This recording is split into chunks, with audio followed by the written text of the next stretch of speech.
Tired of second-guessing every trade? This simple Forex strategy helps you enter with confidence and avoid the traps most traders fall into. It combines two powerful tools, the Williams Accumulation Distribution Indicator and the Buy-Sell V2 indicator. Here's how it works. Let's say you get a buy signal from the Buy-Sell V2. Don't jump in just yet. First, check if the Williams AD line is climbing.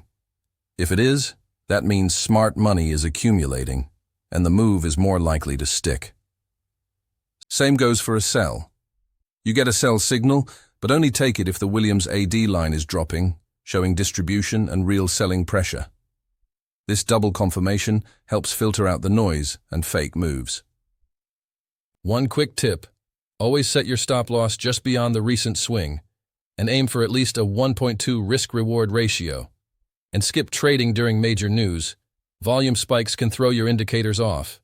It's clean, it's easy to follow, and it keeps you on the side of the big players.